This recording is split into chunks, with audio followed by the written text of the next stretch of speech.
Hey, Stacey David here, and this is the Tales of a Gearhead podcast. This podcast is brought to you by Cornwell Tools, the choice of professionals since 1919. That's right, over 100 years building tools and still going strong. If you need tools, check them out. You won't be disappointed. All right, let's get rolling.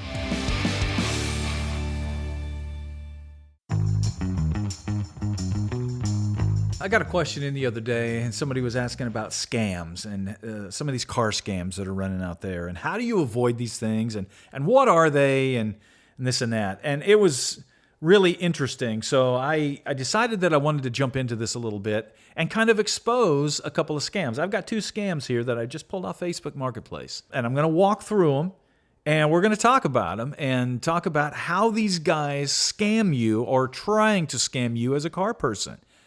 And listen, some of these guys are really good. So you have to really be careful. Okay, the first one came up on Facebook, and it was for a 63 Corvette split window coupe.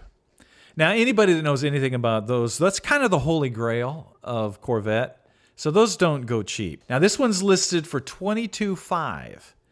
In other words, $22,500. Now, first of all, the first thing to notice is that's cheap, but not too cheap. I mean, a legitimate car like that will bring 80 to 100 depending on the condition. But I have seen ones that are in rough shape or whatever in extenuating circumstances that do go cheaper. They picked a price that is a lot, but not too much, and it's not too cheap either. So they actually picked a pretty good number because it piqued your interest. Okay, so I wrote in and I said, hey, I'm interested in the Corvette, want to get some more information about it. I get an email back from a guy, and he says, hey, I'm not selling it. I'm selling it for my sister. So if you're more interested, you need to email her. So I emailed her, and her name is Zoe. Okay? Now, right there is something that I want to point out. You notice it's a female. And the reason that they do this is because immediately it feels like she doesn't know what she's doing. Now, there are some people that would look at that and they would start to go, oh, I'm going to get a good deal on that. And if you're that kind of person, shame on you. You shouldn't be doing that. But that's why they pick a female. They make it look like you're going to get a really good deal and she doesn't know what she's doing. Here's how she replied back to me. I just gave her a generic thing. Hey, I want to know more about the car. I want some pictures. Give me some information on it. Here's what she wrote back. Hi there. Okay, notice she doesn't call me by name. Even though I called her by name, she doesn't respond back that way. That's a big red flag. That's somebody that doesn't want to get too personal. It says, I'm sorry for the late reply. I'm glad that you are one of the people interested in buying my car. Notice she said my car. It's a 63 Corvette coupe with only 55,000 miles. My price is $22,000. It's a matching number, 327, 250 horsepower, automatic transmission, blue interior, blue exterior. Okay, listen to this description. This is very, very detailed. All right. Whoever wrote this description, this is a car person. They're getting all the right information in there. So this is not just somebody that's, I don't know what I got here. She says the car has nice paint, body, interior, chromes, a highly detailed engine, nice frame, split window, nothing wrong with it, runs like a dream. Original AM/FM radio included. Why would she put that? These are all red flags that are starting to pop up in my head. And she says, everything has been gone through, the engine, the transmission, differential, suspension, braking. Listen to this list. Electrical components has either rebuilt or replaced. All regular maintenance has been performed on this car. Has never been in an accident and needs nothing at this time. Okay, that's quite a description. So she sucked you in with all these great descriptions. Now here comes the kicker. Because of my divorce settlement, I own this car. And right now, I don't need it. So I'm trying to get rid of it as soon as possible. Notice these key phrases here. First of all, she said, I own this car. So she is assuring you for the third time that she does own this car. I own this car, and right now I don't need it, want to get rid of it as soon as possible. So see, now they're putting this sting to you. You better act on this. You better act on this. This is a good deal. Wants to get rid of it as soon as possible. The title is legally under my name. Number 4 times that she has insured you that she owns this car. free and clear of any liens or loans. Okay, what car person talks about liens or loans?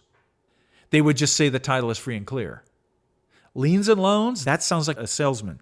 Somebody who has had sales experience and knows the right words to say. Please let me know if you have the money ready and where you are located. And then she attached pictures. And of course, the car is beautiful. It's a full restoration. It's a brand new car. So I'm like, okay. So I just wrote her back and said, I got the money.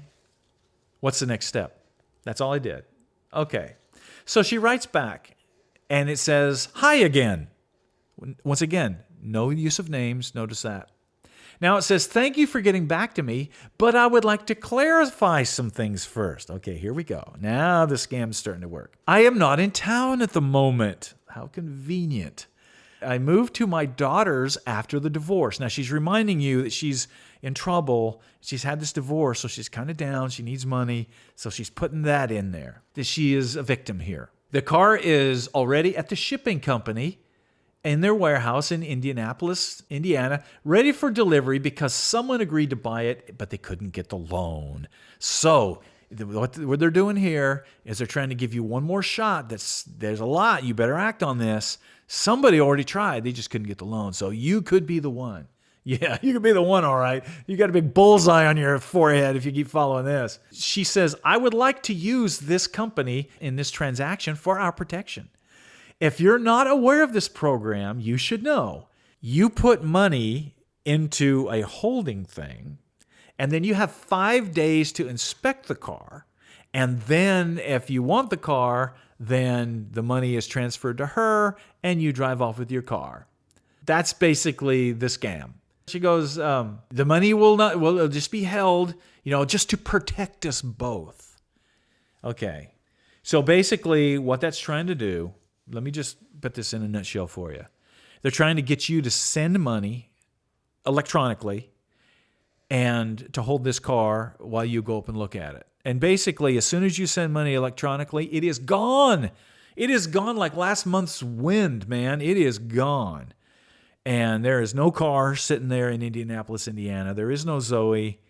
This is a total scam, So if you have a situation like this, let me just tell you guys, do not ever, ever, ever, ever send money to somebody, if somebody you do not know personally. There's never a reason to do that. If somebody is truly serious about it, you can wire them money, send them a check or money order, or do something like that through PayPal or whatever. Send them money to hold it. That's very common, and that's protected. One question I get a lot when guys are talking about jobs is about Cornwell Tools. We talk about Cornwell a lot, and you see me use their stuff on the show a lot. People are asking, hey, how do I become a dealer? Man, all you have to do is contact Cornwell, tell them you're interested in becoming a dealer, and you'll be on your way. And it is a great company to work for, and they've been around a long time. You've seen the tools, you've seen the way they operate. They're definitely worth checking out. So if you're sitting there and kind of wondering where your life is going to go and maybe looking for a new career, you may want to look into becoming a Cornwell tool dealer. Now, just to show you that these guys don't play any favorites, this is for a John Deere Gator, a 2000 John Deere Gator 6x4. In other words, it's the Gator that's got the 6 wheels on it and the back 4 wheels drive. It's got the little dump bed on it. And they want $600 for it. So you got one that's a big dollar scam. Then you got another that's after that pocket change, so to speak. And I actually saw this thing running under several different names on the same posting. Same exact picture of the same Gator. And it was coming from a dentist's office. No, these guys don't miss a lick. Okay, so the reason they were doing it from a dentist's office is because they're not there right now. So you get this automated answer. And here's what I replied to. I said, hi, I'm interested in the Gator you have for sale. Let me know when I can come and take a look at it. See, because they don't want you to come and take a look at it. It's the same thing I said to the lady with the Corvette. I'm interested. Where can I come and see it? Oh, no, they don't. None of that stuff. So her answer is, hello. My name is Linda. You notice something there? Something similar? Yeah, got Linda. The vulnerable female trying to sucker you in there. Now listen, it won't always be a female, but it could be a kid or a high school kid. They'll say, hey, my name's Alan and I need money for school. Or they'll say somebody that is like, hey, I'm a disabled vet. Something that makes them feel vulnerable, that makes you view them as vulnerable and that they need to get out of this thing. So you're kind of helping them out and you can maybe get a good deal on it. It's all part of the game here. Okay, so my name is Linda. I'm emailing you about the 2000 John Deere Gator 6x6. Let me give you a few details about it. Now, keep in mind, this came from a dentist's office. So I assume Linda is maybe the wife of the dentist. Maybe she is the dentist, but I just expect her to just give me a general description, right? Okay. It's in very good condition. It doesn't have any mechanical issues. Automatic, four-wheel drive, engine 600cc, only 1,200 hours, free of any liens and loans. Hey, we've heard that before. Did you hear this description? Automatic, four-wheel drive, engine CCs. My gosh, this is very, very, very detailed. A lot more detailed than I would expect Linda to know about this Gator. Especially in the back part of her description here. But she does go into the free of any liens and loans. So just so you know, just in case you were wondering, it's free of gains and loans. Here we go. Now here's the stinger. Here's where they're going to try to set the hook. This Gator was used by my husband who died 4 months ago. That really ticks me off when they try to do that kind of stuff. Because first of all, if it was used by her husband, how would she know all those details about it? Second of all, she's trying to get you, feel sorry for her because now she's a widow. Okay. The price was reduced to $600 because I'm in a hurry to find a buyer. We haven't heard that before, have we? The price of the trailer, it's got a little dump trailer that goes with it, is $200. Please let me know if you wish to buy both of them for $800 or just the Gator. I need to sell it quickly in the next 14 days when I will be leaving on military duty with my medical team out of the country for a year and don't want to store it. Wow, they loaded it on thick, don't you think? So now she's going in the military, so she's a veteran.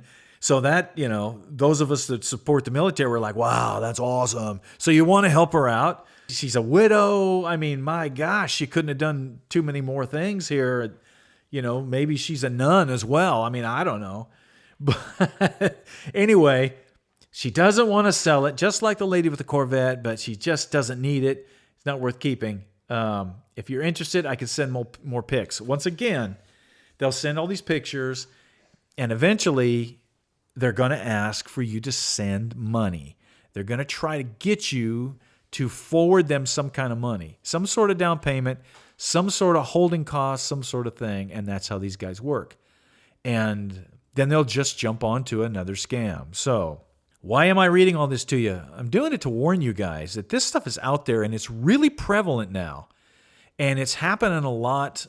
Not only people are seeing what people are spending for used equipment, used vehicles, used things.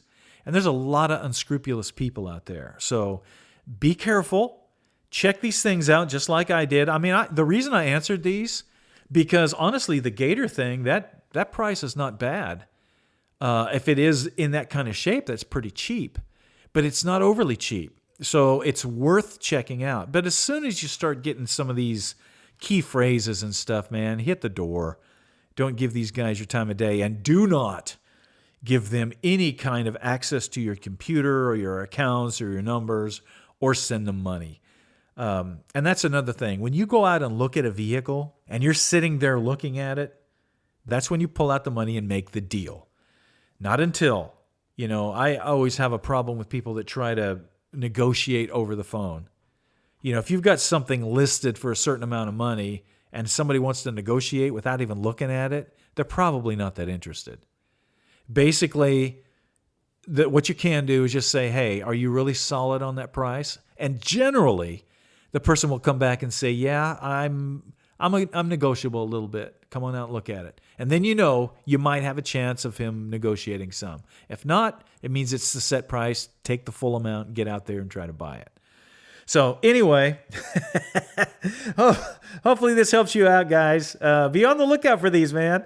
And send them our way. If you run across a very creative scam, let us know. But be careful, man, because that stuff's out there. Okay, the next question comes from Brent. And Brent says that the control arm bolt on his wife's 2005 Dodge Stratus broke in half. Now, he says he temporarily fixed it with metal epoxy and wants to know the proper way to remove the broken bolt to fix it. Okay, Brent, not quite sure what bolt you're talking about and what you fixed with metal epoxy, but if it's a control arm and a control arm bolt, you don't need to be driving that thing, man. The proper way to fix that is you got to pull that control arm off. You got to get that thing disassembled. That means the whole front end, the brakes and everything. You got to work your way in there and get that control arm off of there and get that broken bolt out of there. I am still not sure what bolt you're talking about, but that is some metal epoxy that you've used to put that back together. Yeah, you got to pull that apart and get that broken bolt out of there and replace it with a new one. So, and I'm sure you have to do that. You probably didn't want to, which is probably why you used metal epoxy. I know, man. That's very important. That is dangerous to not have the proper bolts in there. So get that thing fixed.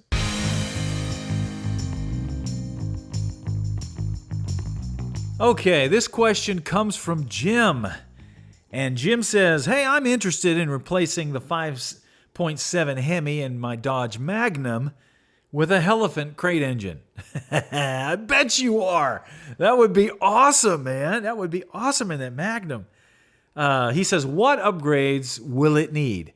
Trans, brakes, radiator, axle, etc.? Yes. Actually, Jim, my first question would be, what are you going to use it for? I mean, the HELLEPHANT is a HELLEPHANT engine, but what are you really going to use it for? I mean, you're going to be uncorking this thing? Are you really going to be laying into this thing? If you are, then yeah, you got a lot of work to do on this car if you're going to be uncorking that kind of horsepower. If you're just going to be cruising it around, flexing its muscle from time to time, smoking some tires, that's a little different deal. Basically, I'll just kind of give you some generic stuff.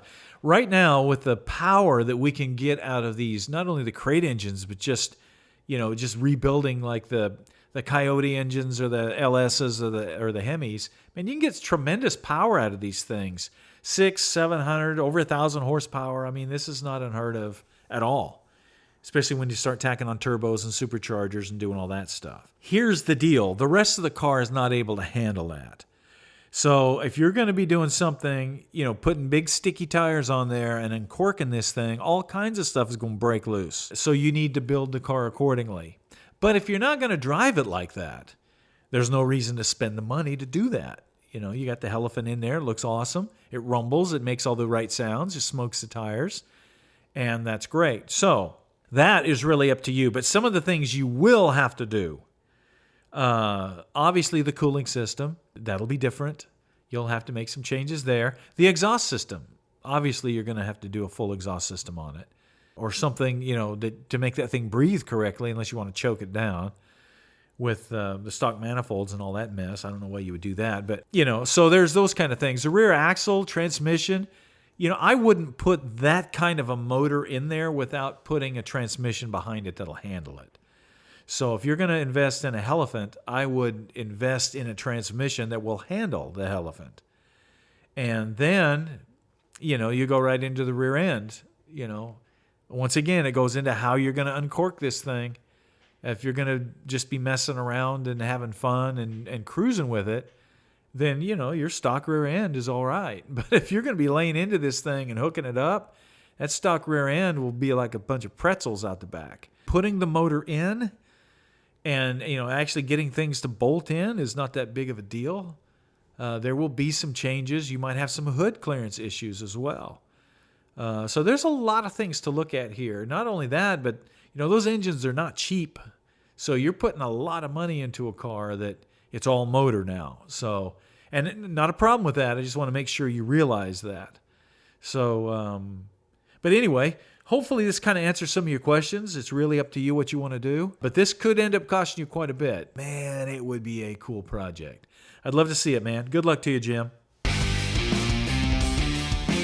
All right, that wraps it up for us today. Get out there and work on something. Spend some time turning some wrenches. And if you need some wrenches, make sure you check out Cornwell. They got all kinds of stuff to make your life easier in the shop.